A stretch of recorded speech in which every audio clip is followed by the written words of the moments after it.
छत्तीसगढ़ी गाने देखने के लिए हमारे YouTube चैनल को सब्सक्राइब करें और नए अपडेट्स जानने के लिए बेल आइकन के बटन को क्लिक करें। सत्य गुरु घासीदास के गुरु बारंबार प्रणाम। घट में बसो सत्यनाम पिता, झन भूलो तोरे नाम। बोलो परम पूज्य गुरु बाबा घासीदास की जय।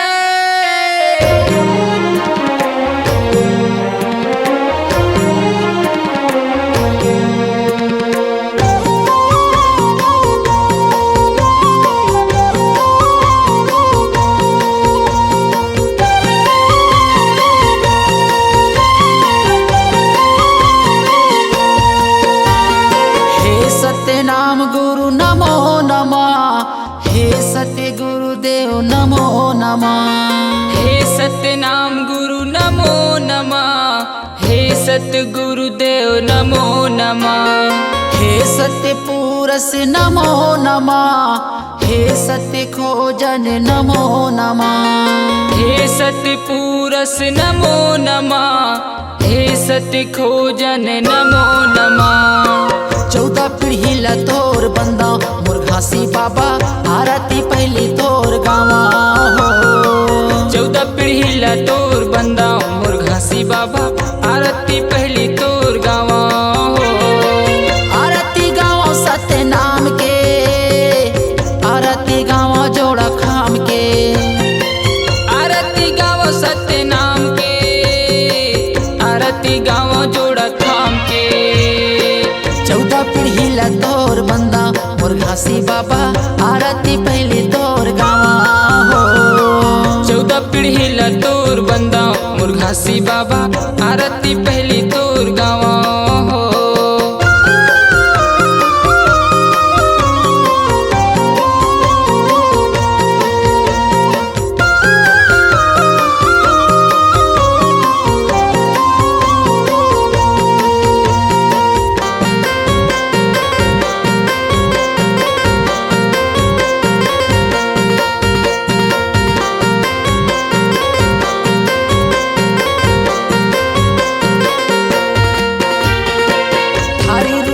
संसार में बाबा चंदा सूरज दुई बाती हो। चंदा सूरज दुई बाती हो बाबा, चंदा सूरज दुई बाती हो। तेले रूपी निर्मल जल बाबा, जगे अंजोर दिन राती हो।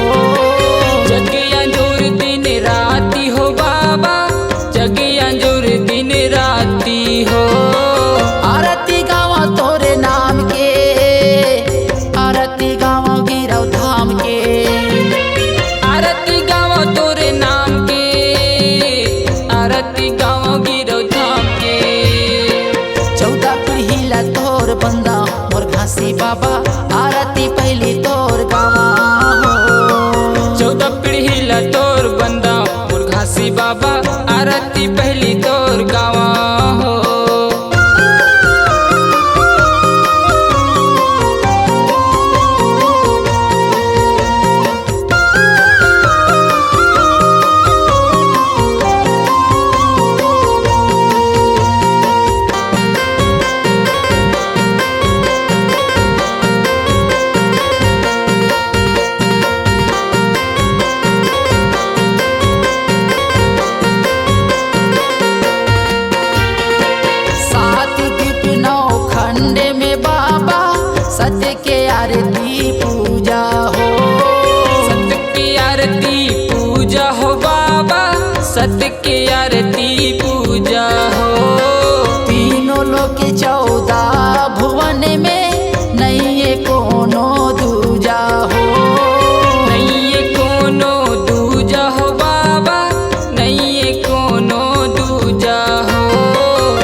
सत्य के चरण में सत्यपुरा से अवतारी हो। सत्यपुरा से अवतारी हो बाबा, सत्यपुरा से अवतारी हो। चारों युग लखे हंसा तरिगे सत्यलोकी दरबारी हो। सत्यलोकी दरबारी हो बाबा, सत्यलोकी दरबारी हो। आरती गावा विजय खाम के, आरती गावा अग्नि खाम के, आरती गावा विजय खाम के, आरती गावा अग्नि खाम के। 14 पीढ़ी ला तोर बंदा मोर घासी बाबा, आरती पहली तोर गावा हो। 14 पीढ़ी ला तोर बंदा मोर घासी बाबा, आरती पहली तोर गावा हो। आरती गावा सत्य नाम के, आरती गावा जोड़ा खाम के, आरती गावा सत्य नाम के, आरती गावा जोड़ा खाम के। 14 पीढ़ी ला तोर बंदा मोर घासी बाबा, आरती पहली तोर गावा हो। 14 पीढ़ी ला तोर बंदा मोर घासी बाबा, आरती पहली तोर गावा हो। 14 पीढ़ी ला तोर बंदा मोर घासी बाबा, आरती पहली तोर गावा हो। 14 पीढ़ी ला तोर बंदा मोर घासी बाबा, आरती पहली तोर गावा हो। 14 पीढ़ी ला तोर बंदा मोर घासी बाबा, आरती